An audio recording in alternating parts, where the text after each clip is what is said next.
So you may have seen tonight's species on a weed line, a crab buoy, a channel marker, or just free floating. Sometimes they look like trash bags floating on the surface. In either case, the triple tail is a delicious fish to eat. So get ready because it's time for the Florida Insider Fishing Report.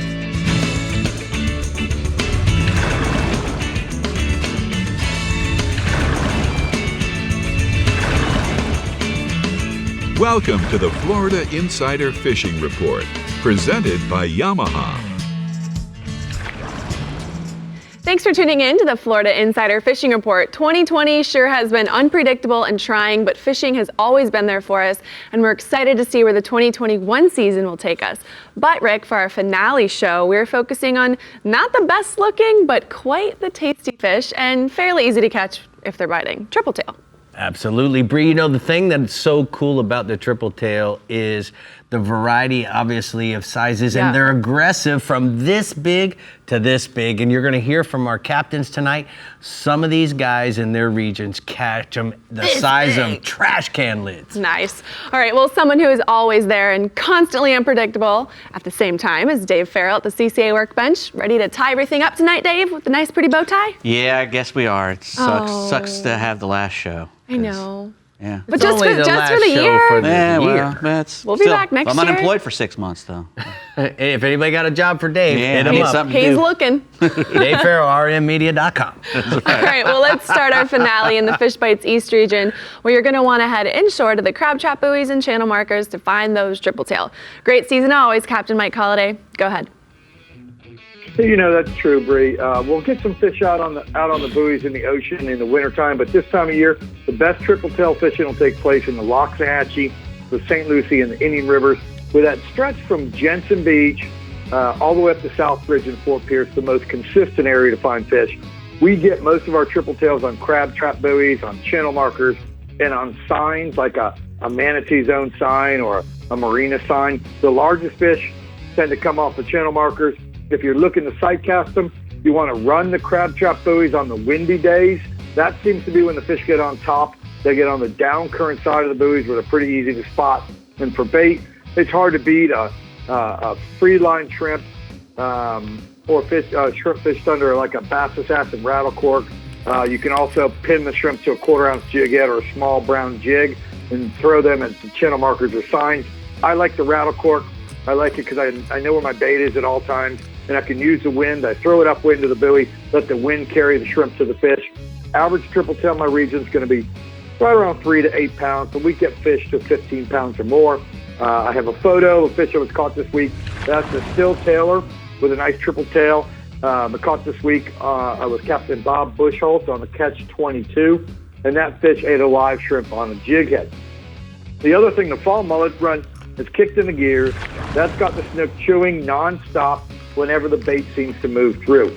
Rough seas have kind of compromised the inlet fishing, but you can still throw a flare hawk or a swimming plug at places like the South Jetty in Fort Pierce, or the South Jetty in Jupiter or Palm Beach, or you can fish the inside of the St. Lucie Inlet from the weather station all the way west to the hole in the wall. We've got extreme high tides this week. That's pushing a lot of the bait to the shoreline. It's also putting a lot of water in front of the seawalls. That means the seawall and dock bite in the intercoastal from Palm Beach all the way up to Hope Sound, that'll be on fire anytime the mullet are moving. The seawall bite in the St. Lucie and Loxahatchee rivers will be on fire as well. Start your morning throwing saltwater assassin dye dappers or a topwater plug or a swimming plug in the mullet colors. Work the seawalls at first light, and then as the sun gets up, maybe switch to a live mullet. And then while the daytime snook bite's been pretty strong, it's the nighttime bite around the A1A Bridge in Jupiter and also around North Bridge in Fort Pierce and the Roosevelt Bridge in Stewart. All those nighttime bites are epic right now. Mullet are schooled up, pushing through those bridges at night. You can throw a topwater plug or you can fish a live mullet and get plenty of action. The average snook in my region right now is going to be 4 to 15 pounds with fish to 20 pounds or more. Wow, let's go offshore, bub. Well, the blackfin tuna bite had just started to kick in last weekend, and then we got some rough weather. That should actually only improve the bite, push a lot of fish over to the western side of the Gulf Stream. Off Palm Beach and Martin counties, look for the blackfins to school up on the deeper wrecks and also on the reefs in 120 to 250 feet of water. You'll also find them mixed in with the last of the bonita schools that are around and anywhere from 70 feet of water on out. Big key, watch for diving birds and also for fish feeding on the surface. If you see them, get ahead of the schools, slowly work your way back to them, because blackfin are, notoriously boat shy. So if you're going to troll lures or baits, you want to have your bait shotgun way out behind the boat. You can troll small naked ballyhoo or a silver or a pink feather, or you can stop on your way out the inlet, cast net a bunch of mullet inshore, and slow troll or drift those. The most consistent action on the blackfins is going to come from the boats that are live chumming with pilchards or sardines and then floating a hook bait back into the action. Average blackfin right now is going to be 15 to 30 pounds, with fish up to close to 40 pounds. I got a photo. That's Gabe Cholson and Matt Standevig with a pair of blackfin tuna they caught 90 feet of water off Stewart, fishing with Captain George Gotts on flatline charters. And those fish ate just live mullet, like 8-inch mullet. The other thing, when we get these big blows in September and October, it dirties up the water, and that really fires up the mutton snapper. Rough seas will push the migrating mullet that are on the beach offshore. The muttons are out there waiting for them. You'll find fish on the reefs in, 75 to 90 feet of water from Jupiter on up to the Loran Tower ledge, and also on the sand pile, the 6 Mile Reef off of Stewart, and also on the shallow reef lines in 65 feet of water off Palm Beach. It's going to be a few days before those seas calm down and anglers can get out to fish them, but the first 3 or 4 days it's fishable after this big storm that's been blowing will produce crazy good mutton bites. Pilchard, sardines, and thread fins are pretty hard to come by right now, but finger mullet, small bunker, and bonita strips all work well, as does a live pinfish or a croaker. Those are all pretty available. Drop them down on 30 to 50-pound tackle, a 60-pound fluorocarbon leader, 6/0 circle hook, and just enough lead to hold bottom, and you'll do real well. Average mutton's 4 to 10 pounds. Make sure you know your limits on them because the bite's going to be pretty hot.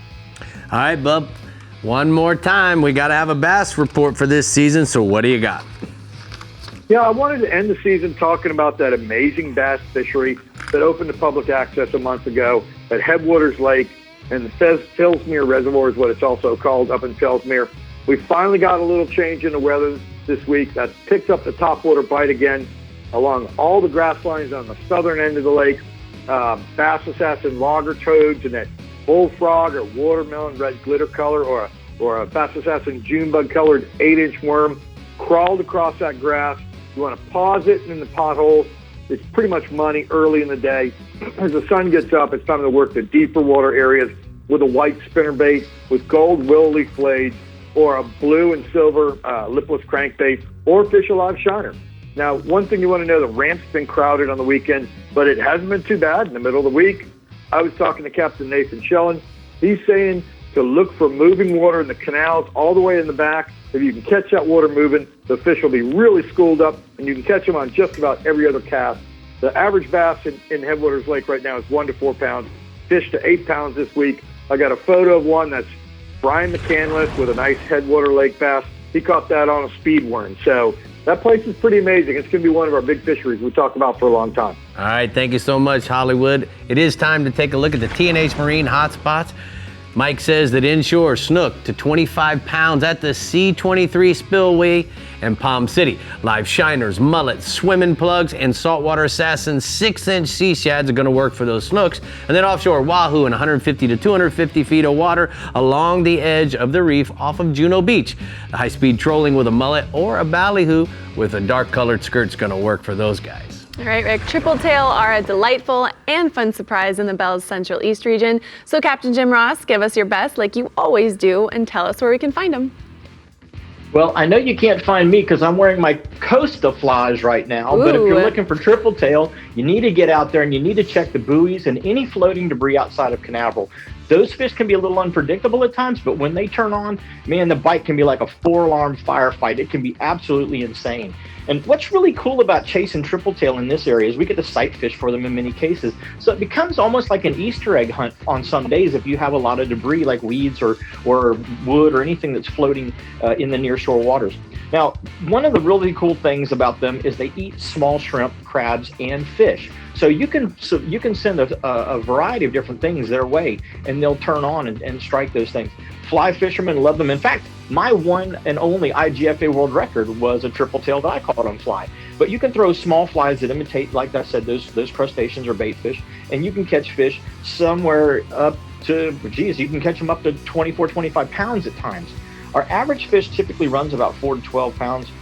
And our best time of the year is we're coming into it right now. When the mullet run kicks in, the water temperatures start to drop, man, these fish really start turning on. So from now until December, you're going to look, this is the best time of the year for you guys and gals to get out there and catch them. And I've got 2 pictures here. The first one is of Chaz Ireland and one of the triple tail that he caught with me earlier this year. And then another one of my buddy Tony Morley with another triple tail that he caught with me. Both of those fish ate a shrimp on a jig head. Now, tilefish is our other offshore species that we're going to talk about. And the tilefish bite, those guys that are going out deep dropping, man, it has been absolutely fantastic lately. 500 to about 650 feet of water. Everybody I've talked to that's gotten a chance to go out when the seas will allow have been catching those fish very, very consistently. It's super easy. It's almost stupid. It's so easy to catch them. All you got to do is put a piece of cut squid down, drift it just above the bottom, kind of keep your line straight by idling into the current, and man, 6, 12, 20-pound tilefish are absolutely no problem. Seems like everybody that has the opportunity to get out there is doing well on these fish, so definitely make sure you don't miss this bite that's going on right now. And then swinging inshore, tarpon right now are just chasing mullet all up and down the beaches, all through the lagoon systems. They've been a solid contender for us every single week this season. And once again, we're finding that those fish are just showing up and producing for us. So if you guys and gals are looking for a really, really good fish to fight, the Silver King is out there. In the lagoon systems, you're going to try and sight cast to them with either crab or bait fish and look for them rolling and cast just in front of them. Along the beaches, find the mullet pods and you'll see them turning cartwheels through them. Playa Linda Beach last week, the guys actually had to get out of the surf because they were out there trying to surf, and the tarpon and sharks came through, and it looked like a war zone. Captain Troy Perez told me that he actually rode his surfboard all the way until the skegs touched the sand because he was afraid to fall off of that on his belly because he was afraid to fall off that thing. They were just blowing mullet up. Our average lagoon tarpon is running 20 to 60 pounds, and our average beach tarpon is running about 50 to 100 pounds. Cool. And then my last species is bull reds. And there's 2 things you got to do to catch bull reds right now. The spawning aggregation of fish are in the lagoons and at the inlets. So live and cut baits are your key things that you want to use right now. You're going to be fishing with cut baits primarily inshore. You're going to be fishing with live baits primarily along the beaches and at the inlets. The jetties are great places to go. Ponce Inlet Jetty's been really, really good lately when the guys can get out there when the seas aren't too rough. Port Canaveral inside the bight, from the tip of the Cape to the bite's really hot. And Sebastian has been solid with redfish for the past week. So you guys and gals get a chance to get out there, throw an R&R tackle, flare hawk, or a live bait, and you guys and gals can definitely catch them. And I've got a photo here of Stu Levi with a nice Central East region redfish that he caught with me. Hey, 2 things. It's the season end. Everybody in this off season, be safe, have fun out there. We'll look forward to seeing you next season. If you're going to do something to your property over the off season, you got some deer leases or something, you're going to do some work, check out the guys at Florida Coast Equipment. Jack and the guys here in my Central East region up in Mims, plenty of equipment to rent, and you guys and gals can go out there, take care of your property, get it in good shape, get you some deer in the off season. Project time. That's it. If it ain't orange, it ain't cool, guys. I'm just telling you. I'm just saying. That might be a true statement. That's right. Actually, yeah. Thanks, Jim. Here are the Rodan hotspots for the Central East region. Thank you so much, Brie. Keep me going. Inshore, he says, to find the mullet pods along the beaches for tarpon, sharks, bluefish, jacks, and more, and then use mullet or a mullet imitation in those pods. And then offshore, find the edge where the water cleans up and look for cobias, dolphin, tripletail near the weeds or other floating debris on that edge. Okay, anglers, get your best sight casting Costas ready, and we'll be right back with your Garmin Panhandle region captain and the CCA Workbench Wonder, Dave Farrell, for rigs and techniques. Yep. Gonna be seeing how good you can throw those jigs at those triple tails. You got to get close, but you can't knock them out. Oh. You don't want to knock them out. TKO. We'll be back. The Florida Insider Fishing Report is brought to you by Yamaha. Reliability starts here. Contender Boats, always in the game. Noble Air Charters, raising the bar yet again. Rodan, set it, forget it, catch more fish. Sirius XM Marine, weather, fishing info, and channel surfing. And Daiquiri Deck, Sarasota's favorite place to meet. Reliability. Yamaha is legendary for it. But it's more than a legend. It's something boaters have come to value. Why? Because it's rare. Because in this fast-paced, single-use world, few things are built to last. So when we find something that is, we hold on for dear life, to friendships, to traditions, to outboards. Because it's the lucky few who get to spend as much time on the water as they'd like. The rest of us, we look forward to those precious few days. That makes every second sacred. Every moment mean that much more. And it drives us to wring the most of every minute we get on the water, having incredible adventures, fighting the fish, making unforgettable memories. If you count on having this time, you need an outboard you can count on to power it.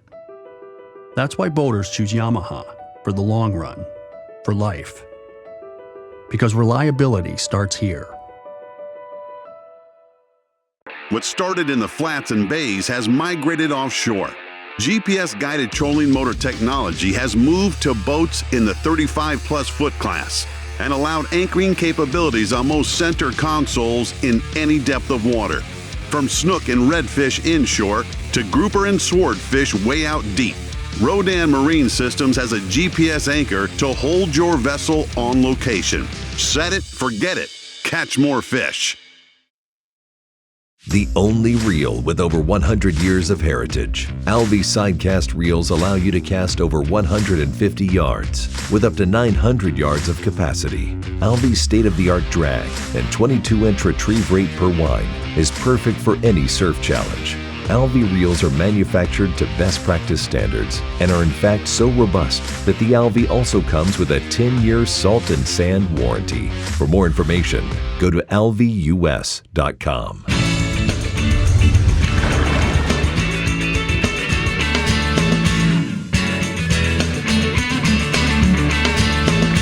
Well, we're here at the CCA Workbench, and it's time for the Academy Sports and Outdoors Rigs and Techniques, and I smell taters. Yeah, it's those fish bites, man. That's what this smells like. But anyway, we're talking about triple tail. They're called a triple tail because, you know, they have these really big fins on their caudal area and their dorsal that are really close to their tail. It makes them look like they have three tails. They look like a giant crappie. They do. Is what they kind of look like. Armor, you know, they are skin. armored. They are armored piercing because they got huge scales all over them, and the scales go all the way up their dorsal fins and their caudal fins. It's one of the ways you can identify them, other than the fact that nothing else looks like them. They're the only member of their family.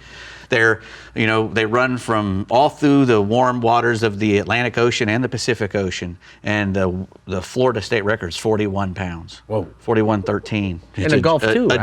A giant. They catch them over. Yep, they catch them in the Gulf of Mexico. You know, they're a fish that use their body as a piece of structure. They hang around other structure, but they'll lay on their side and float near the other structure, trying to pretend that they're a piece of whatever that is they're floating next to. And when they do that, the other fish come up and get in their shade, and that's when he gets them. And he's got a, you know, for the size of his face, he can open his mouth pretty big. You know, he's got a pretty good sized mouth. And I've found that out. I've caught the biggest triple tails I've ever caught. Cape Canaveral, where I live, they have some great ones, great big ones there. And if you really want to catch them, go charter with Troy Perez. He's probably the king of triple tail there. But the ones that I've caught, I caught one that ate a trolled ballyhoo. I was offshore trolling a weed line, and it came skipping across the surface like a giant panfish on its side and plowed a trolled ballyhoo. And the second biggest one I caught, I was coming in from a day of trolling ballyhoo, and as we came up on a big mat of sargassum, I saw a fish peel off and go down, and I said, oh, that looked like a little grouper. So I threw another ballyhoo, rigged to troll, giant triple tail, 12-pound triple tail, you know, wow. Which is not even a giant where I live. The 10-pounders are fairly common. So how are we going to catch them, Dave? Well, you know, like I said, you're going to target them around those structure. It can either be a wreck in real shallow water. Summertime, you know, is fairly good, but spring and fall are really good. In May and June, they come into our area. They'll get over we have a place called the Shoals north of the Cape, and the water's relatively shallow and clear, and they'll get up on their sides. And you know, a lot of the fellows who charter up there have a tower boat, and then you can spot them because they do. They look like the big ones there do look like a garbage can, a garbage bag. Right. They're black, and then the bigger they get, the blacker they get. The smaller ones are more of a orangish, yellow mottled color, and you can't beat a live shrimp. A lot of guys say that they like to use a great big shrimp. A little shrimp will work. A big triple tail will eat a little shrimp still. But if you can get select big shrimps, that's what I would try to use. I would try to use those. But then obviously, if you got artificials, they eat bucktails. They will. Eat lots of things. They'll eat artificials. They'll eat. So you can throw this to them. Yeah, exactly. Fight Club. Any kind of, if you can put it on a jig head or a little weighted hook, sometimes you have to free line them.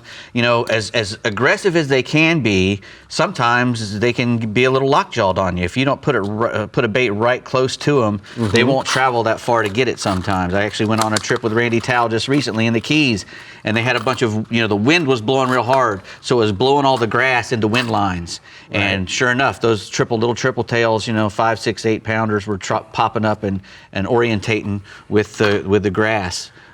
So we were able to sight cast and catch a few of them. We were just using a little strip of bonita on a live bait hook like that, little 4-aught right like there. Like this little eagle claw. Let me show you how we would hook it if it was a live shrimp. There's always that little spot underneath their jaw. Looks like a tobacco stain. Go in the mouth and come right out the top of his head, and then he swims perfectly. Yeah, when I fished for him, I hook him in the tail actually. You like the bigger shrimp, I hook him in the tail. And when you're on the buoy lines or on a piling, you drop down about halfway to the bottom, and give it a couple of jigs and wind it up and jig it up to the surface. If you don't get a bite, drop it all the way to the bottom, and then do that all the way around it. Because they can be on one side or the other side. A lot of times they'll be on the down current side, but you never know where they're going to be. And so it's always good to try all the way around it and hit every buoy, because you can hit the first 2 buoys and not catch one, and then hit the last 3 and catch 10 on each one. Right. Because you never know where they're going to be. And they love, they'll eat a little silver spoon if you got one. They'll eat, any kind of pilchard imitator if they're a big, good sized fish, especially those ones that are floating up on the surface. That's when you want to throw those artificials, because they're up there in that feeding mode. They're laying on their side, waiting for something to get close. And if something gets close enough to their face that they can see it, they'll take a shot at it. Cool. You did good, Dave. Well, thank you. Are we done? Is that all of it? Are we all done? Yeah, we're all done. All right. All right. Dave wants to keep talking. Imagine that. I want him to keep talking too. He's doing good. He's doing good.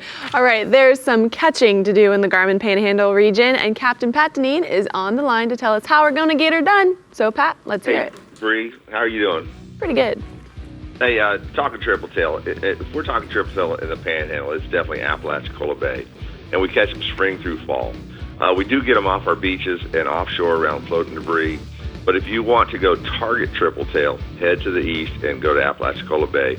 Over there, you're going to catch them on the channel markers, on the crab trap floats, really any floating debris, and also free swimmers, especially on that outgoing tide.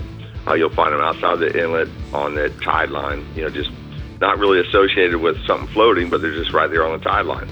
And with the new size limits, the fish has been really good this summer. I mean, there's been plenty of fish. A standard setup is going to be a medium to heavy spinning outfit, rigged with a popping cork and a live bait hook or a soft plastic lure. Baits of choice are going to be live shrimp, small pogies, pilchards, or even a strip bait like Dave just mentioned. Lures, shrimp imitations, soft plastic jerk baits, all unweighted, because the triple tails, they're floating up high in the water. They're not going to dive down. As Dave mentioned, you want to bring your bait to them. So have a lure that's going to stay high in the water where they're going to see it. The fish can run up to about 20 plus pounds. And there's a picture sent in by Captain Sean Chalker of Bar Hopping Charters in Indian Pass. And his clients there have 2 beautiful triple tails. They doubled up on them. That's some fun stuff right there. Yeah, it is. All right, Pat, what else you got for us? Rick, again, it's the redfish. Staying inshore, the redfish remains really strong. They're in the inlets and on the flats. Locally in Choctawhatchee Bay, the Coast Guard stations has been really, really good. Anchor up just west of the station, cast up towards the bank on top of the grass. Use a live shrimp, a croaker, a spot minnow, and fish them either under a float that's pretty shallow or on a lightly weighted Carolina rig. On the flats, you want to fan cast lures ahead of your drift. Use gold spoons, topwater walk the dog style baits, midwater suspending baits. And when you get bit, as you're drifting on the flat, power pull down, thoroughly fish that area. Chances are you're going to find some more fish. Watch out for floating dock pieces. There's a ton of debris floating around in the bay right now. Those fish there at Coast Guard Station are running, slot fish. I mean, they're keeper fish. So that's been really consistent. Moving offshore, the conditions have remained rough since the storm, and they're still rough. But the guys are going out there catching fish, primarily amberjacks. They're hitting those higher profile reefs and wrecks and doing well with the jacks. Bait has been a little bit tough because of all the fresh water we've had. So you're not going to catch all the thread fins or the herrings or the blue runners that you normally could catch. So most of the guys are catching their bait on some hard bottom, the ruby red lips, the porgies, and the grunts. And then they're fishing those baits on top of those high profile wrecks with a heavy slip sinker rig. They're using long leaders, giving that bait plenty of leash so they can swim around. If you don't have the bait, use a butterfly style jig. It's going to catch jacks as well, but generally those better jacks are going to come from the live baits. The jacks are running up to and over 50 pounds. And then finally offshore, the vermilion snappers have been really strong. On the reefs and wrecks, 100 to 200 foot of water. Use a 2-hook chicken rig baited with cut squid, chopped cigar minnows or herrings. And the light leader is going to get way more bites. Use a smaller hook, you're going to catch more fish. In my opinion, vermilions are probably one of the best eating snappers we have in our waters. Currently, those vermilions are running up to and over 4 pounds, which is a really good vermilion snapper. There's a photo sent in by Captain Tony Davis of Anastasia's charter boat in Destin. He's got a nice rack of jacks and a ton of vermilion snappers. Yum. Thank you so much for all the pictures this year, Pat. We appreciate it very much.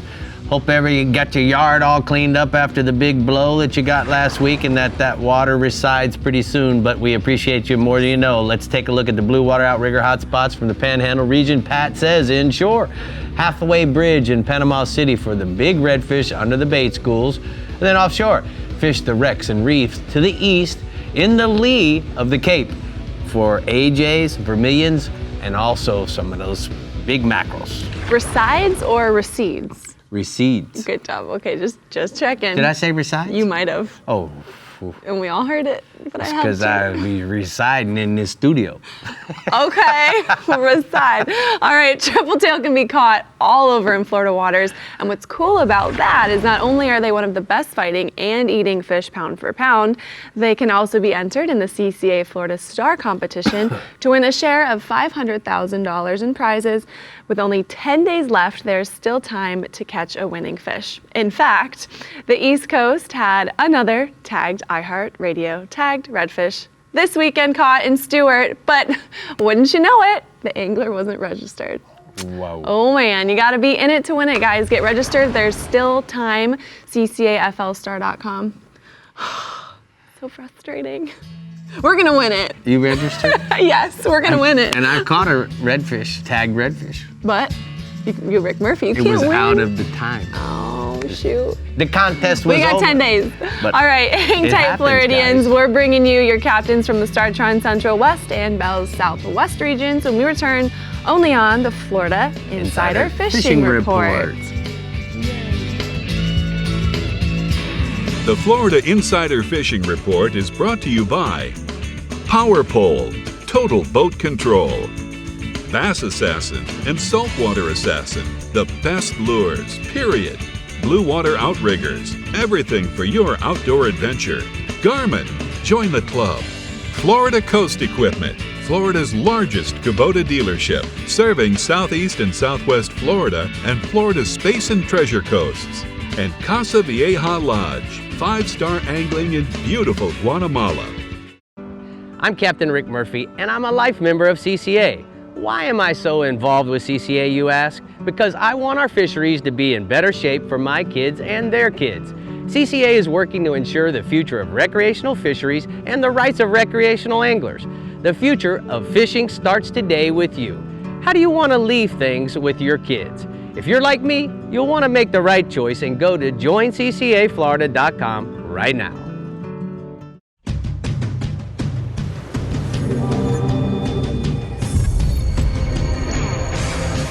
Real Legends Performance Clothing. Everything you need to be comfortable on the water all day long. Keeps you cool, dry, and protected from the sun. Durable performance technology at an unbeatable value. Shop anytime or go to reallegends.com to find a Bell store near you. Every year, Noble Air Charter flies over 20,000 outdoorsmen and families just like you economically to over 300 Bahamian and Florida destinations. Noble Air Charter makes a substantial investment improving booking and aircraft route planning to create the most affordable and economical flight possible. And tomorrow, Noble Air's team will rise to the challenge to raise the bar yet again. Navigating at night can be dangerous, even for the most experienced drivers. With over 400,000 pixels, Night Track makes it possible to navigate in the dark with confidence. Night Track seamlessly interfaces with all multifunction displays 2013 or newer and offers boaters or the outdoorsman peace of mind at an affordable price. For more information, call 251-605-9100. Welcome back, everyone. You know, we're talking about the season finale, but we want to remind you that the adventures and catching continues while we're off the air until April 2021. So make sure you subscribe to our YouTube page, Captain Rick Murphy. And Rick, why don't you think should we take a sneak peek of what is on our YouTube page? Yeah, I think we should. Okay, let's do it. Cool.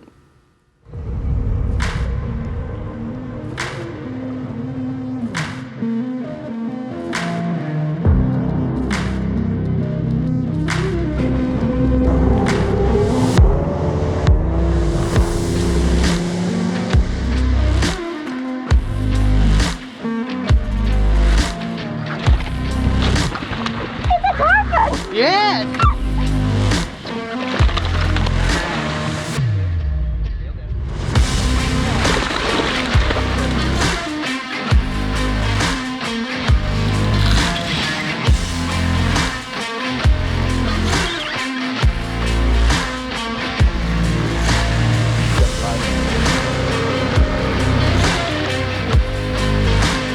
Friggin' deadliest catch over here.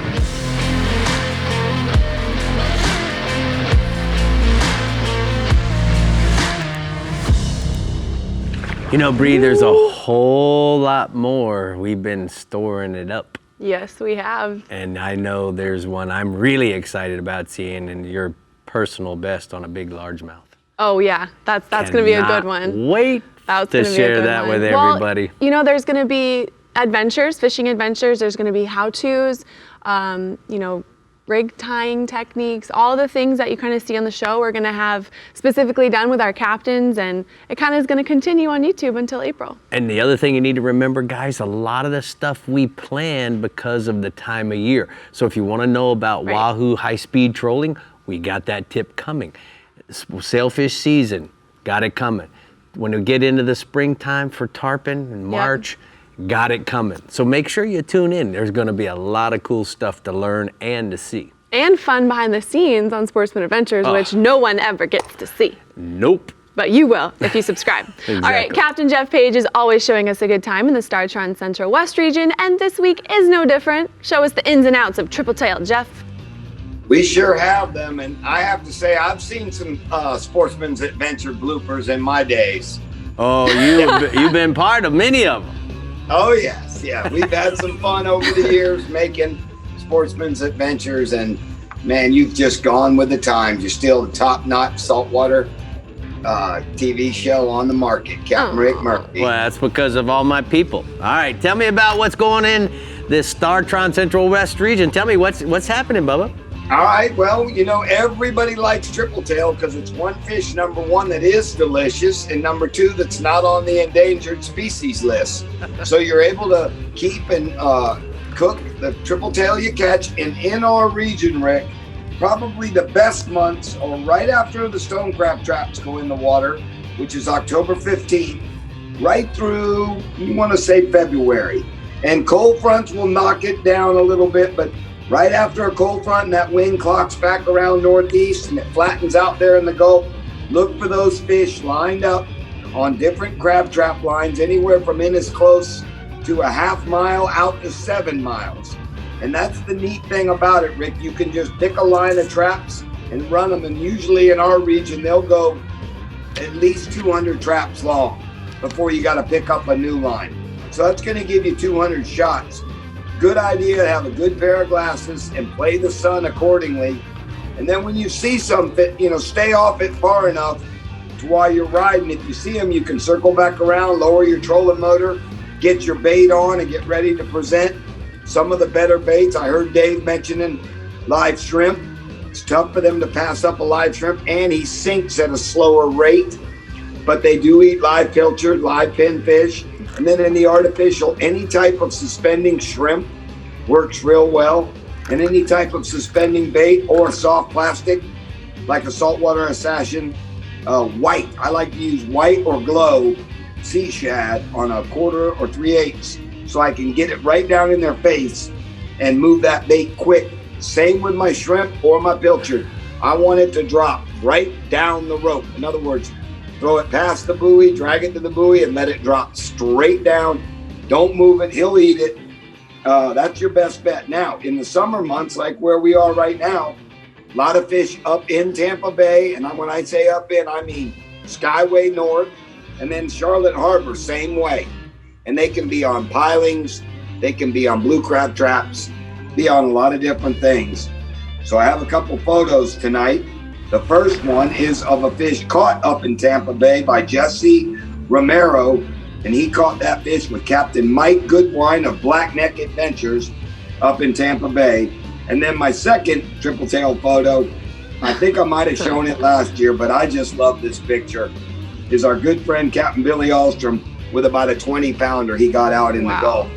That's a stud. All right, well, tell me about the red groupers offshore, bud.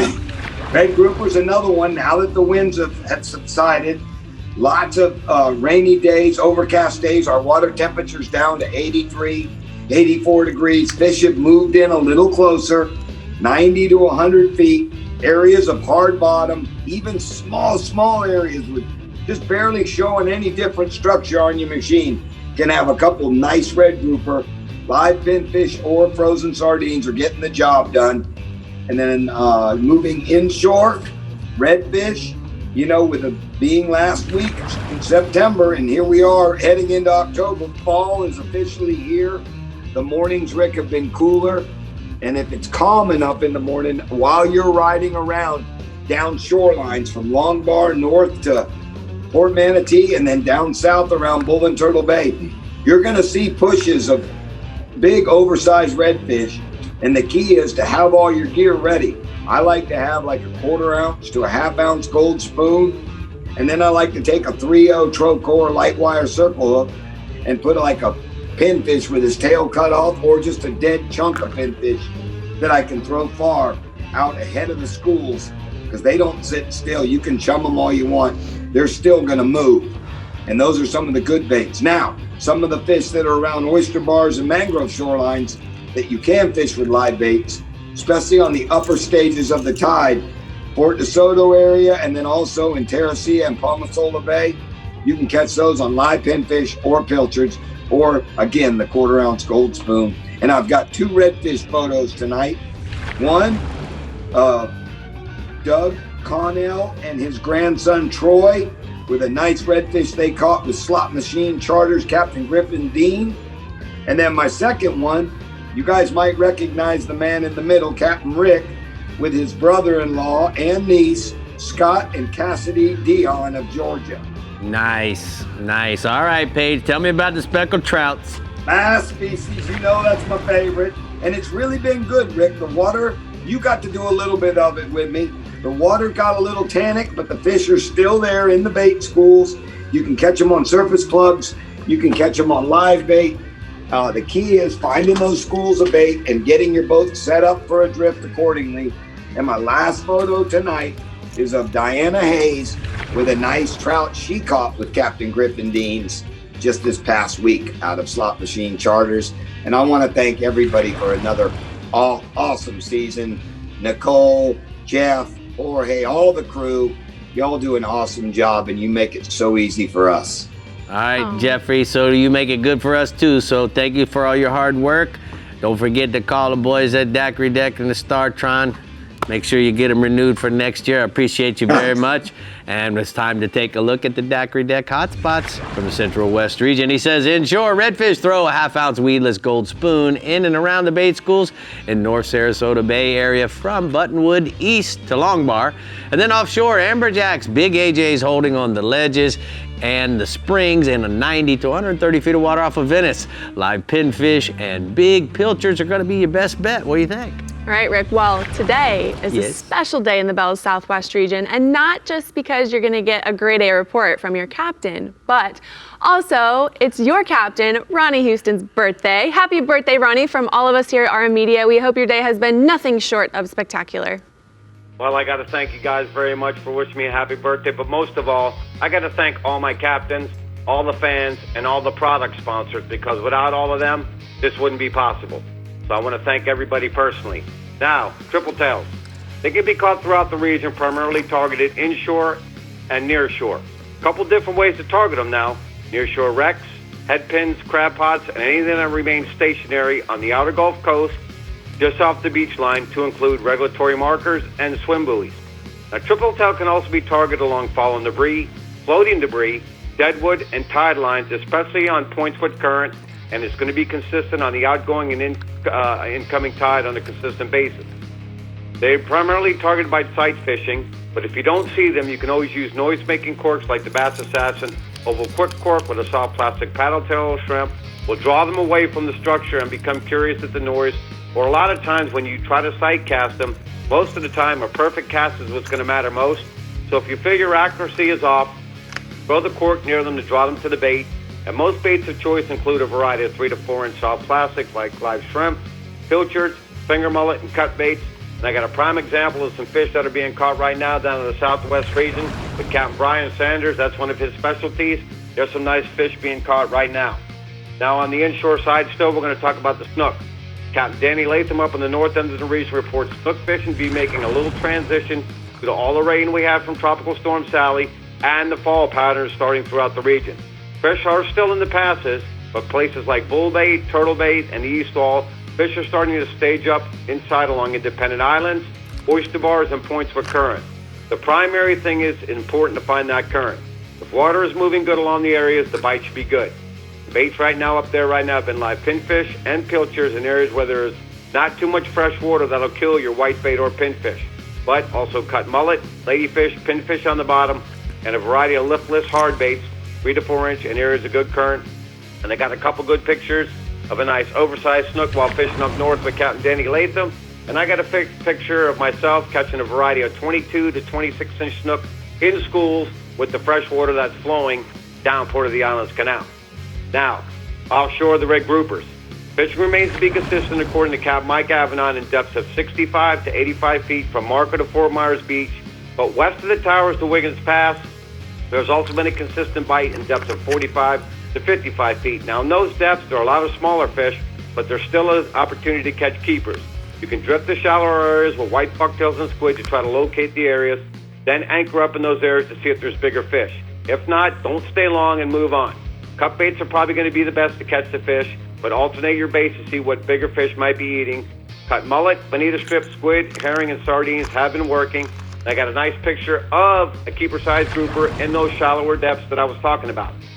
The last picture is going to be the mangrove snappers, with Captain Corey McGuire reports a good mangrove snapper bite from Sanibel to Stump Pass in depth of 55 to 75 feet, targeting wrecks, ledges, and chumming is going to be very important. Now he says you can use bach chum, but he likes to use cut-up whitebait and herring. Let the bait drift back once located, either flatline or just a little weight, to see what produces a better bite. Put your 15 to 20 pound fluorocarbons on, 1 to 2.0 trocar circle hooks, small cut baits like squid, whitebait, shrimp, herring should get the job done. And I had the opportunity this year, starting in January, to start playing with some new products like the Power Pull Charge. Man, it's been 9 months. Truly impressive with that product. I haven't found a single flaw yet. Second product's going to be the Diamond Braid. cast stability, and the abrasiveness in some heavy cover has truly impressed me. And last but most least, the first year I've ever used a trolling motor that's used electronically. I'm always using a handheld. That Rodan trolling motor will really impress me. Two things: that anchor mode and heavy current. As I started using that trolling motor, though, they were playing around with some certain things on a new trolling motor that's coming out. I did have some minor issues. Nothing's perfect, but what impressed me most was their customer service. They had me back up and running within 24 hours. So customer service and that trolling motor, you get what you paid for. Hey, Ronnie, thank you so much. Good report from the Bell Southwest region. It is time for the Caddy Can Hotspot, so let's check out what our captain says inshore. Trout fish the inside and outside sandbars along the Two Pines, Boquilla, Jug Creek, and then look for the birds in the schools of bait, and that'll find those big trout. And then offshore, Spanish mackerel, Sanibel to Gordon's Pass beach line out to 8 miles. Target wrecks, artificial reefs, bait pods, and a bird or two. A bird or two? How about three? Okay. 3 birds are always better than 1. Yes. All right, the Casa Vieja Southeast region has some bragging to do next, but first we've got our first-class studio bragger, Dave Farrell at the CCA Workbench, loving out with some new products. Oh man, I love these glasses. think I you gotta need- figure out a way to talk Rick out of these. Oh boy. These are nice. Those are nice. Coastas. Coastas. All With right, the I guess we're most. going to be talking during the commercial break. Coaster with the most. We'll be back.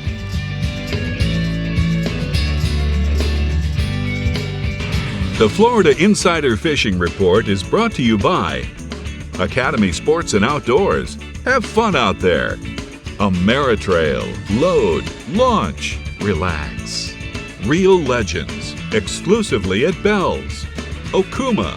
Inspired Fishing. Discover Crystal River, Florida. And Maverick Boat Group.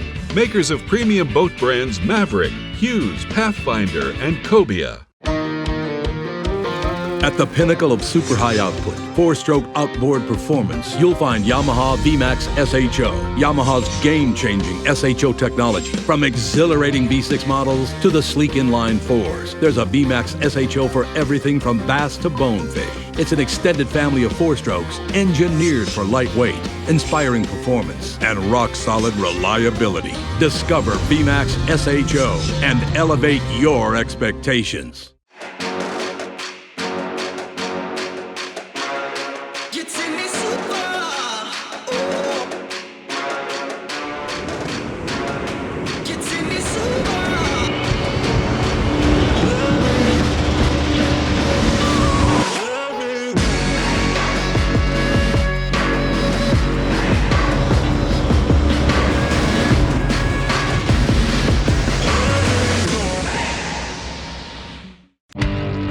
Stetson Blaylock, Todd Otten, Head Fury, let's go!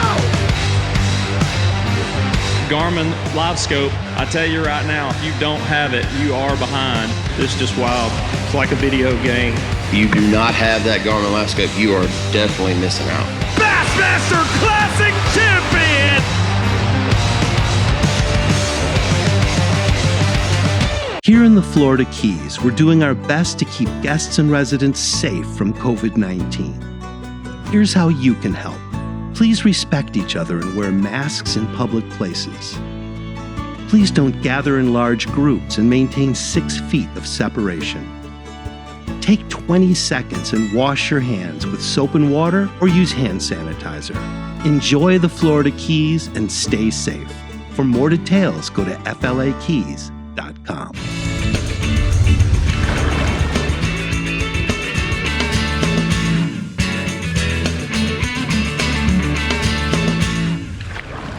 The CCA Workbench is where the new products happen every week. And guess what? It's time for that part of the show, right, Dave? Yes, sir. Yes, sir. Where are we going to go? Well, we're going to start off with the Shade Fin from Taco Marine. Right. It's a really cool thing they got now. They call it the Shade in seconds. Shade in seconds. Shade in seconds. So you put it up and boom, you got shade. So we got a video. Let's show everybody what we're talking about. Correct. You can put that shade up on your T-top. It fits in a rod holder. They got all kinds of little gadgets you can hook it to so you can put it wherever you want to on the boat. It's got an SPF 50 rating, nice weather-resistant fabric that it's made of. Comes in a nice case, and it's also made out of anodized aluminum, so all the working parts, so it's not going to fall apart on you. Yeah, not going to corrode and no. And all that stuff. You know, the cool part I like about it is, you know, Dave, in a lot of bay boat applications, guys don't order T-tops. Right. And as you can tell here and in the studio, you have a portable one. Yeah, we have it collapses down. It can certainly go into the rod tube, or locking rod locker. Right, it only weighs 12 pounds. And we've put this one on the back of the Pathfinder over there using just one of their rod holders. Right, 5x6 area that it covers, and you get that thing. You sit behind that. That could be a game changer for you on a boat with no T-top. Absolutely, it really could. Absolutely. It'd save your life. And they have some accessories to make it adjust for different boat heights and stuff like that. Right. TacoMarine.com. Cool. Right.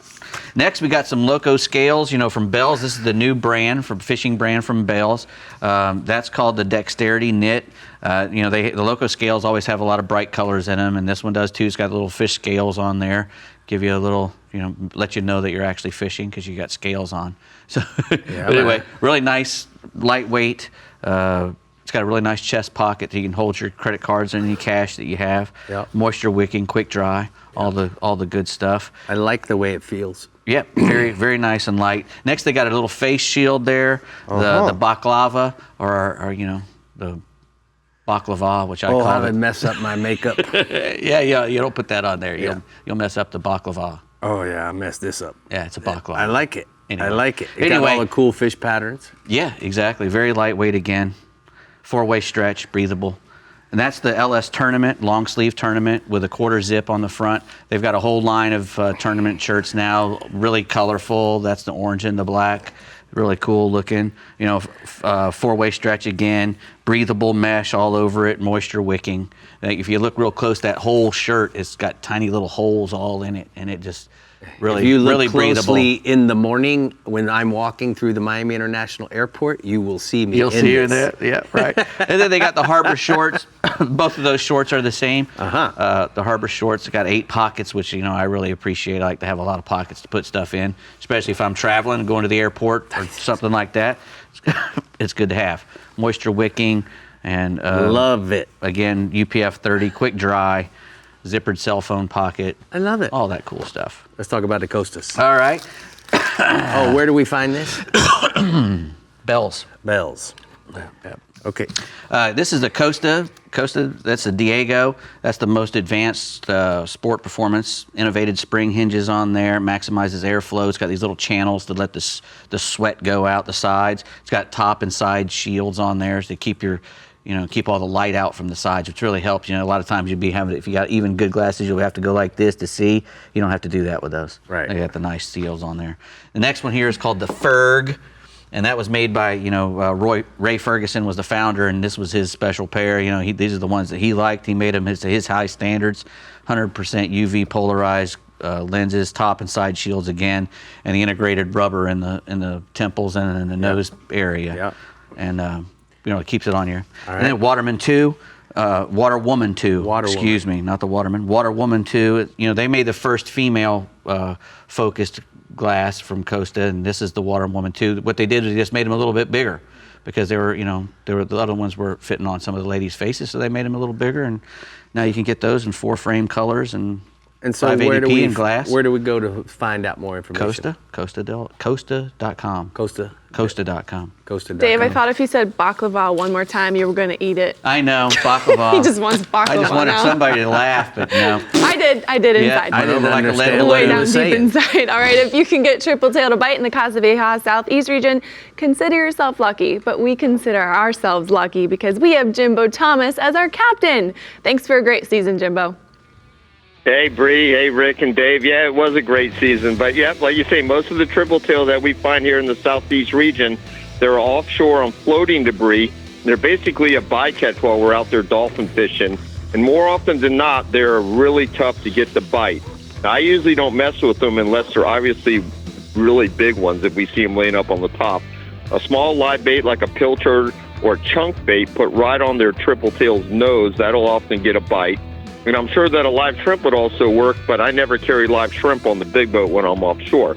Now, for some reason, we don't find them on the trap buoys like they do in the Gulf, but we do occasionally find them along the shorelines of Biscayne Bay, and in the intercoastal waterway around sunken branches and logs and other debris.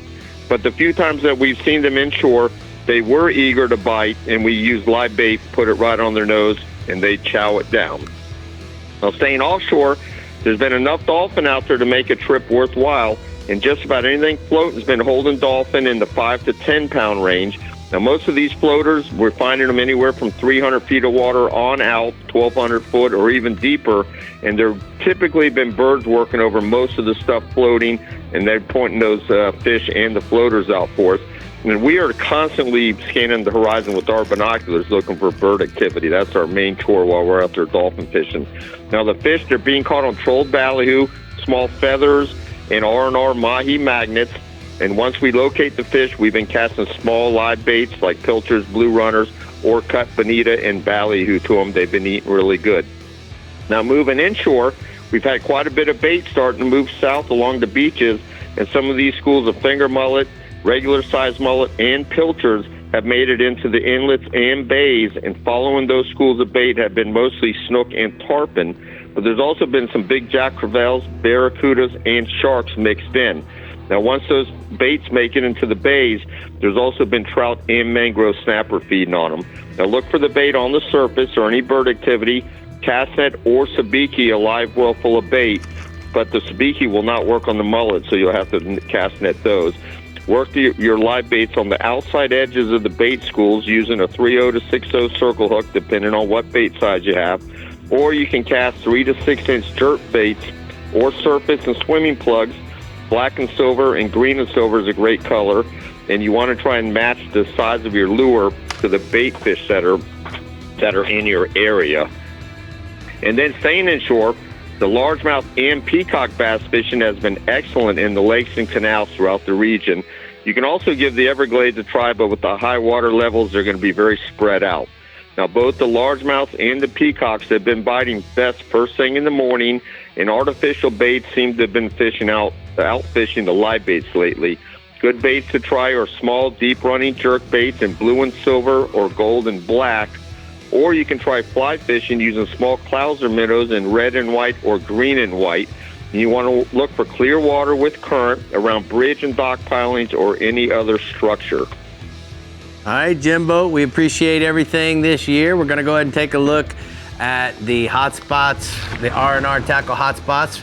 Jimbo says, inshore, work the surface baits in your local lake or canals early in the morning for largemouth and peacock bass. And then offshore, look for the dolphin hanging around any floating debris. 4 to 12 miles offshore is where they're eating cut, live, and trolled baits, Brie. All right, well, we're getting prepped and ready for the Alvey Reels Northeast and Keys region when we return. But remember, visit our website for updates, like us on Facebook, follow us on Twitter and Instagram, and definitely, most definitely, subscribe to our YouTube page, Captain Rick Murphy. We will be right back.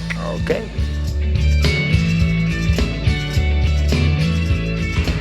The Florida Insider Fishing Report is brought to you by StarTron, cures and prevents ethanol fuel problems. Alvey Reels, a better way to fish. CCA Florida, the voice of recreational anglers for over 30 years. Diamond Fishing Products, our reputation is on the line. Murphy's Law Sport Fishing, book your trip today at murphyslawsportfishing.com. And Strike Zone Fishing.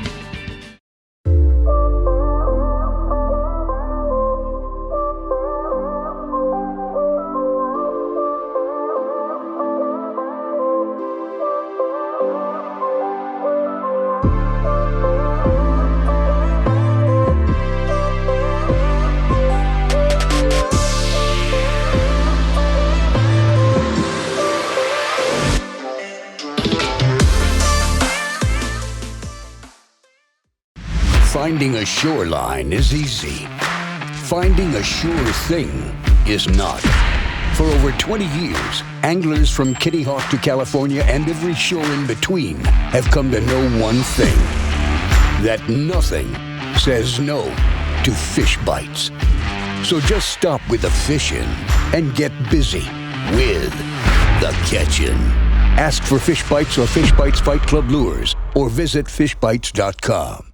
Come explore untouched Florida, where you'll step into holy sea cow and fish pristine waters where you'll reel in, whoa! Come discover Crystal River with exciting adventures and incredible surprises everywhere. From exhilarating river adventures to scalloping in the Gulf to delicious fish to fork cuisine, this is the place where you can relax into Just a short drive from Tampa and Orlando is the amazing Discover Crystal River, Florida. Learn more at discovercrystalriverfl.com.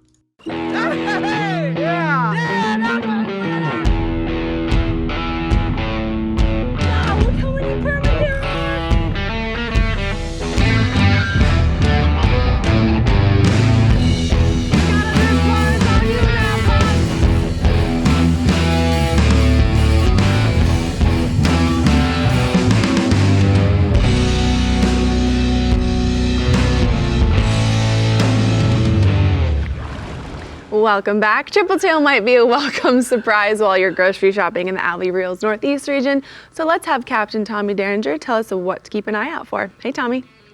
Hey, Brie. Yeah, that's right. You know, the Alvey Sidecast Reels Northeast region, it's probably not real well known as a hotspot for tripletail, but we do have a few around from time to time. Now, most of the bigger tripletail are going to be caught in the spring here along the beach when the water temperature is somewhere between 68 to about 72 degrees. Now, just like I'm sure all other captains have been reporting, those tripletail, they're gonna hang out around any kind of floating debris. Now, some years, our crabbers, they're gonna set some traps out in the surf along the beach. And when that happens, we can have a really great run. Just about every crab trap buoy will probably have a tripletail on it if that's happening. Now, when there isn't much floating around out there, you can still find them just by looking for the fish themselves floating on the surface. Now, I've spotted hundreds of those fish, and I still think, is that a grocery bag that's just floating over there? Let's go pick it up. Every time I see those fish, that's what they look like. So if you see what you think is a tan grocery bag floating, it's in the springtime, it's definitely worth a second look. And even if it's a grocery bag, pick it up anyways. Now, you can also catch tripletail in the ICW by targeting, again, crab trap buoys, dock pilings, channel markers, and just about any kind of high relief structure. Now, we've actually caught quite a few over the years as a bycatch when we're fishing for redfish, just using popping corks along the grass lines on a higher tide. And you can do that pretty much year round. Now, live shrimp is one of the better baits, but we catch quite a few on small bass assassin paddle tails and other shrimp and minnow imitations. And speaking of tripletail caught on bass assassins, I've got a picture here. This is my man Joe Nelms with a huge tripletail that he caught with me a couple of weeks ago on a bass assassin paddle tail. Love it. Nice. All right, what else you got for us inshore? You know, hey, we've still got an awesome tarpon bite happening in the region. The mullet run, it's in full effect, and the tarpon, they're crushing those mullet as they come through the inlets and bridges. You know, we've had some really epic tarpon days over the last couple of weeks. Now, they've been feeding early in the morning and then right again at dusk. And the tide, you know, it really hasn't mattered a whole lot. You just got to find them by looking for the busting fish and then free line a mullet around those schools. Now, they've also been eating large swim baits, and they've even been eating the fly, which is a little out of the ordinary here. And speaking of tarpon caught on fly, I've got another picture. This is Travis Luther with a really nice tarpon that he caught on fly with me last week. Travis, he's an awesome marine artist. He did some painting of my girls with their fish. Just some really awesome stuff. Check him out at travislutherart.com. He is the man.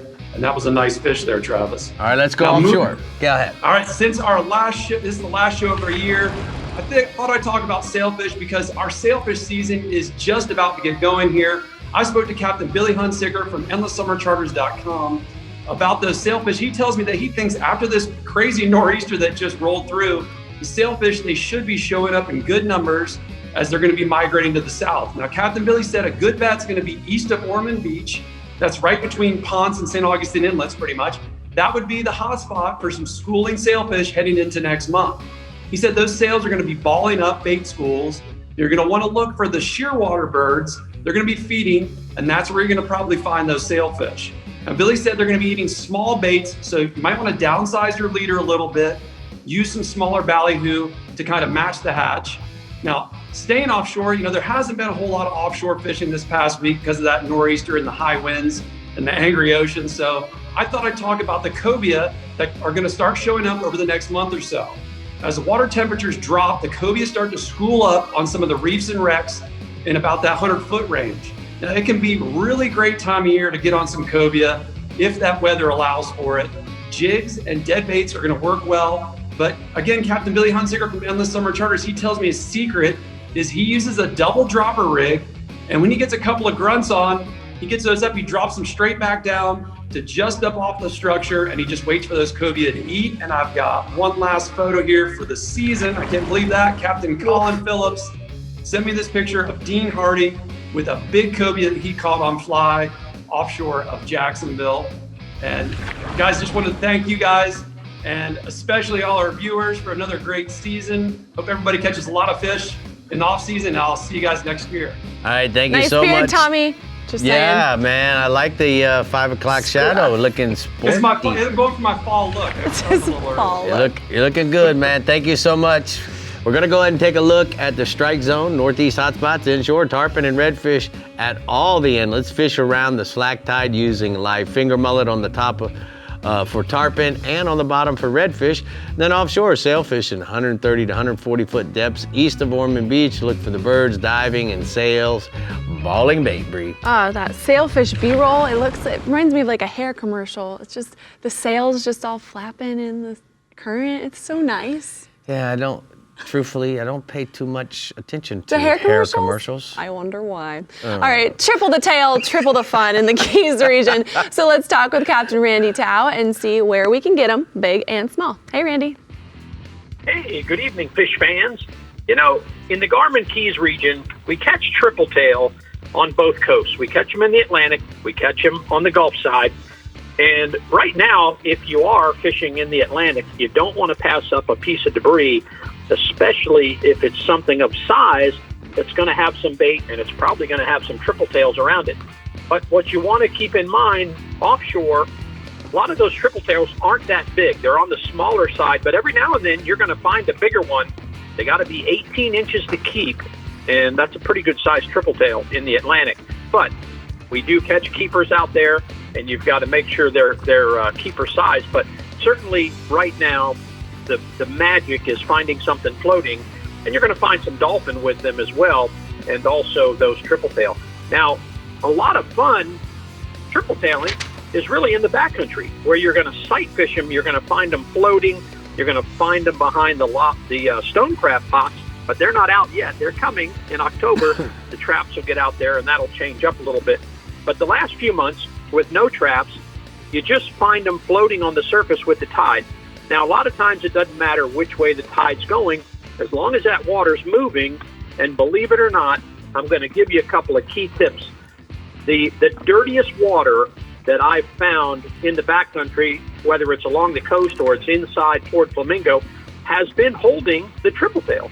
And you wouldn't think there would be much in that off-colored, dirty, ugly water, but if you run by a triple tail in that zone, stop.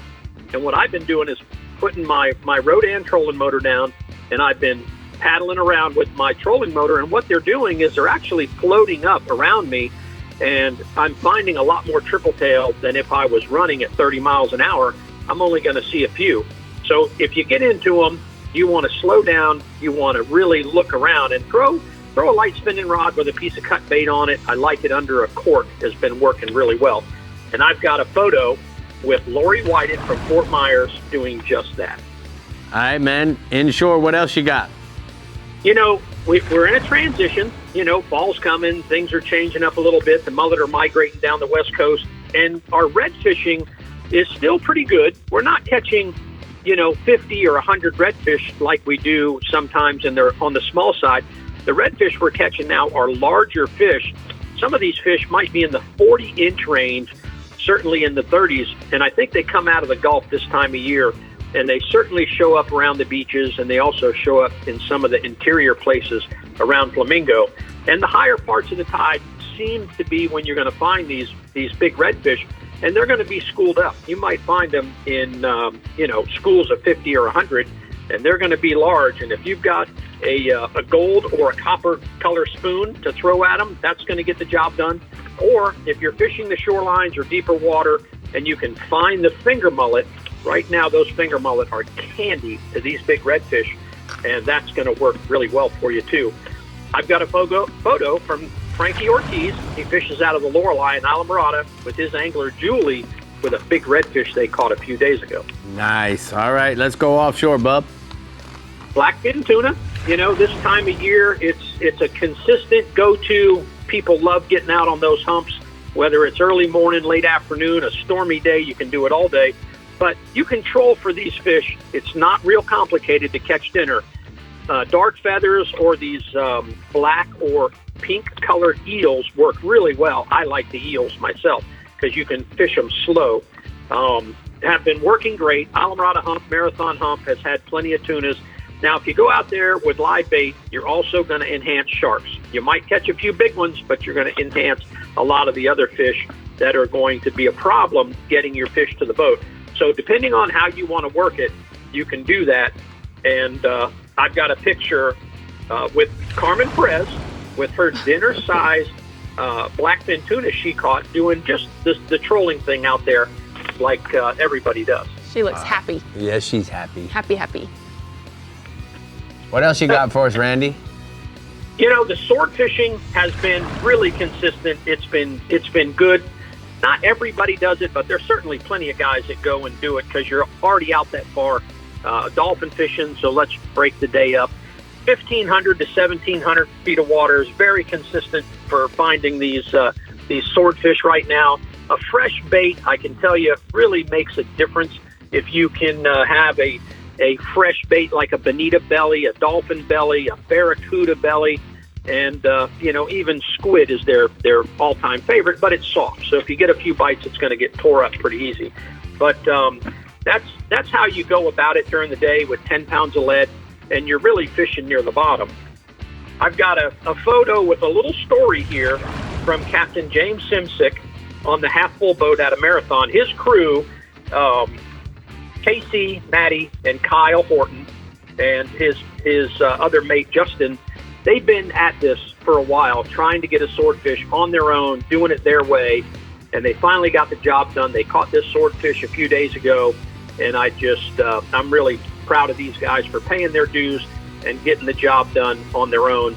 And certainly want to thank everybody this year. It was a great season, kind of different, but I think we all got through it. I'm looking forward to next year. All right, tell me about Caden's first day at Disney World. Tell me about it. Oh. I've created a monster. That's what you do in the towel house. I should have known better because it's going to be pretty expensive. We're going to have to negotiate my contract next year. Just for the Disney trip. Those are expensive. We'll have to just sponsor the Disney trip. We'll just make that happen. All right, bud. We'll see you later. Perfect. All right, we'll talk to you later. Thank you so much for everything this year. And it's time for the Sunset Inn, Florida Keys, hotspots inshore, redfish. Fish the higher part of the tide, especially along the shorelines. A live finger mullet will be the key to your success. And then offshore, swordfish between 1,500 and 1,700 with fresh bait and patience. Make sure that you're covering the ground and watch that rod tip for any type of movement. That's all you're looking for. Hey, it's Rick, just this. Just this. Hey, what are you going to do? No. What are you going to do after the season ends? We're going to Disney World. That's what I was going for. All right, well, we're running out of regions and out of time, but our Discover Crystal River Northwest Region captain has been waiting so patiently, so we'll get him on the line after this short break. Stay hooked. The Florida Insider Fishing Report is brought to you by Yamaha. Reliability starts here. The Florida Keys and Key West. Come as you are. The IGFA, Fish for the World, Sportsman's Adventures, Fishing for Adventure, and Bells, everything you need to live life local.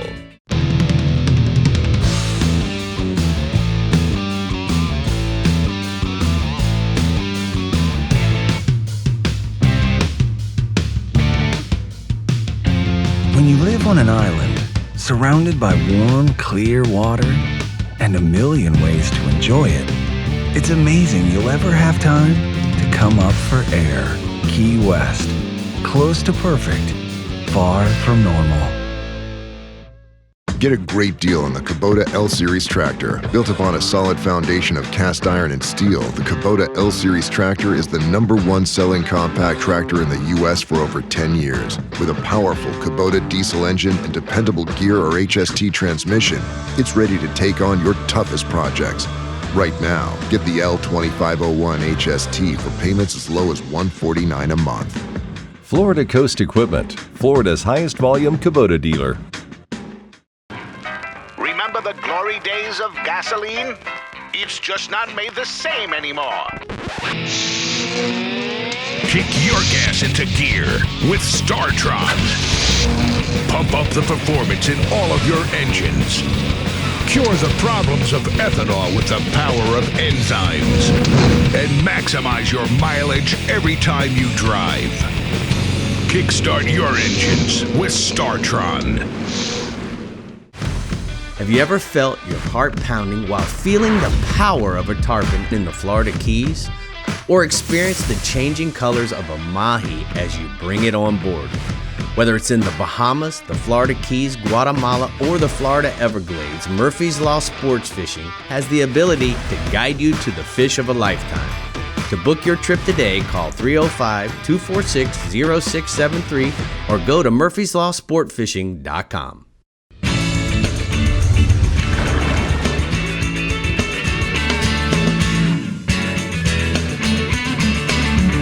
Today's Power Pole tip is about the emergency start feature that's built into the Charge. Now let me explain how this works, guys. You know, we're fishing hard all day long, running our trolling motor, running obviously all of our electronics, live well pumps, and a variety of different other things. And unfortunately, we're not paying attention to how much voltage we're really using. So the one thing that the Charge does with this emergency start feature is it gives me peace of mind knowing that all I have to do is go into the Sea Monster app, click on the emergency start feature, and now it'll start drawing all of the amperage out of the trolling motor and putting it into the engine battery. So it'll allow me to replenish the engine battery so that when I turn the key, I have the necessary volts to get me home, which gives me that peace of mind. Now remember, on my way home, the Charge is going to be replenishing both the trolling motor battery as well as the cranking battery. So if you have any questions, go to powerpole.com, and that's today's Power Pole tip of the week. You know, the new Pathfinder I got has 22 hours on it, right? After 4 or 5 trips. I haven't had to charge the trolling motor batteries yet. No way. No. Because of Charge. Yeah, you get home, you turn off your switch, it's good to go for the next time. Sounds good to me. All Can't right. beat that. All right, triple tail definitely looks better filleted and on a plate than they do on a hook and line because we caught them and now we're eating them. And I think our Captain Jeff Hageman in the Discover Crystal River Northwest region can agree with me. Right, Hag? Oh, yeah, they're one of my top 5 favorite for the table. They're a lot of fun to target, too. Mainly targeted by sight fishing around floating structures like crab trap buoys, markers, floating grass, and debris. They'll sit behind that structure and wait for bait to come to them. During stone crab season, we got a lot of them sit behind stone crab trap line. That's a popular way to target them. The stone crab guys will drop their traps in a straight line, so you can run, usually in between 2 sets that you can get in between 2, so you can see one on each side as you're going by them. And a great way to sight fish them. Just keep your boat on plane. If you've got a tower, get in it. If you can get a little elevated, that helps too, to help see a little bit better. But once you spot one, don't slow down immediately. Just kind of pass them by and loop back around. Remember which crab trap he was on, and then you can make a stealthy approach. Live shrimp under a cork, live sardines under a cork is hard to beat. Artificial shrimps and a bunch of different baits out there for artificials. Flies work really well and a lot of fun to catch them on fly. And I got a couple photos here. The first photo is with Captain Jim Harwood of a nice St. Pete triple tail. Yes, sir. And the next one's a great Apalachicola triple tail from Captain John Lane. Nice. All right. What else you got for us offshore there, bub? The mangrove snapper bite continues to be outstanding throughout the region. Highly structures and reefs continue to produce lots of fish, anywhere from 25 to 60 feet of water. Shrimp, small sardines, small pinfish on a knocker rig are the go-to baits, anywhere from 20 to 30-pound fluorocarbon leader and a half-ounce to 3/4 ounce egg lead. Depending on how deep you are, depending on how much lead you want to use, And of course, a lighter leader is always better when snapper fishing. Moving inshore, Captain John Lane of JB Charters out of Apalachicola reports his redfish bite has been really good right now in the mouth of the rivers, the marsh edges. The bite seems to be better right before daylight and right before sunset, mainly using live finger mullet and pinfish. Moving down to Tampa Bay, Captain Jamie Goodwin of GoFloridaFishing.com reports a great redfish bite right now in the Tampa Bay area. Top of the tide's been the best right now. Fish have been a little bit spooky on that lower tide, so don't rush into your favorite spot. Kind of let that tide get up, let the fish get more comfortable. They'll stop moving around so much, and they'll be a whole lot less spooky when you get in there. Cut and live bait have been working really well for Jamie. He's been targeting them on flats with mullet schools and potholes, and he's finding these big schools of redfish out there. And most of the redfish right now in the Tampa Bay area have been really oversized.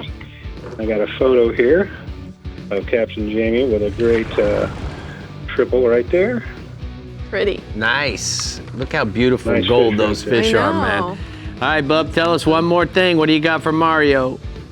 Mario Costello, Tall Tales Charters out of Plantation Inn on Crystal River reports a good snook bite around the mangrove shorelines from Crystal River to Homosassa. He's freelining either pinfish, live select shrimp on a 4-aught hook on the incoming tide.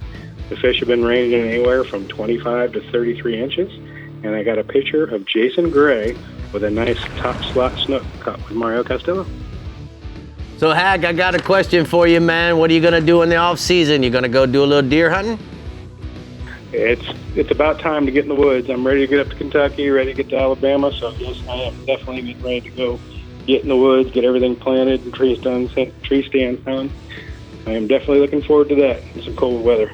All right, man. Don't forget, shoot long and shoot more often, and that'll put a lot of venison in the freezer, baby. That's true. All right, Daddy. I'll see you later. Thank you so much. We are going to take a look at the Alta equipment hotspots from the Northwest region.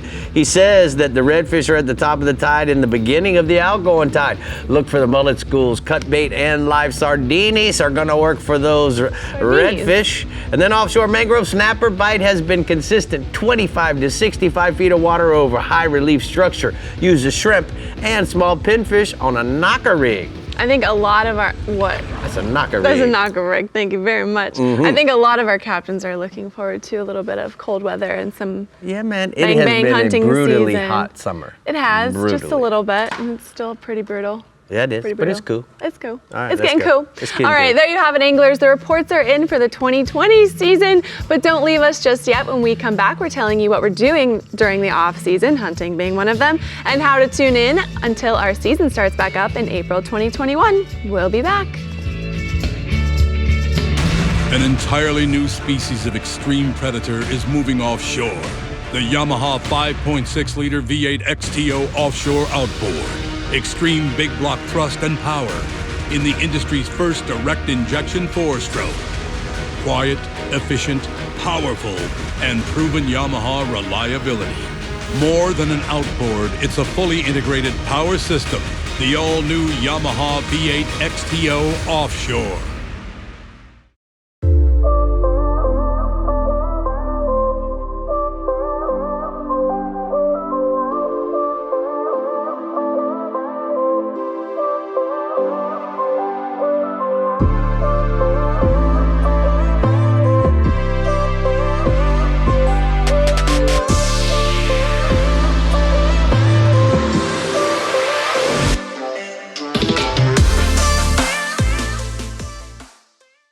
Why is Casa Vieja Lodge on everyone's bucket list?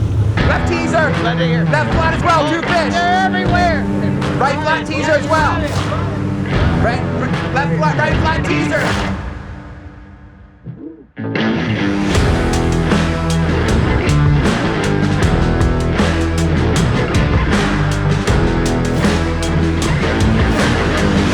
Come to Casa Vieja Lodge and check it off your list.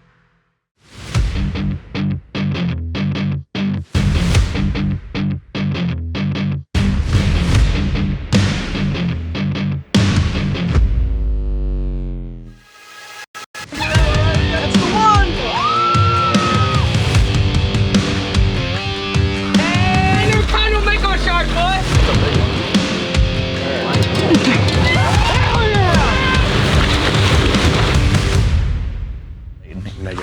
All right, next week. Oh, wait. Next week? Next week. What you got? You'll be in Texas fishing. Yeah. That's it. And where will you be, Dave? I'll be here. Not Here, here, here. but here. We'll be in Florida. I'll be in Florida. Yes. Maybe we'll be fishing. You well, guys thank are you. so sad. Go get outside and do something, for gosh I'll be sakes, you outside two. in I'm gonna be Florida, fishing in Florida Florida. girl. That's where I'm going. Hey guys, thank you so much for tuning in this season. We had a wonderful time. Make sure you tune into our YouTube page, Captain Rick Murphy. We want to thank our sponsors, our fans, our viewers, our captains, our crew. I feel like I'm giving an Emmy. Send us pictures. And Send we'll us put them pictures. on our, Stay in touch over on our this Facebook off season. and We'll Instagram. see you in 2021. Bye, guys.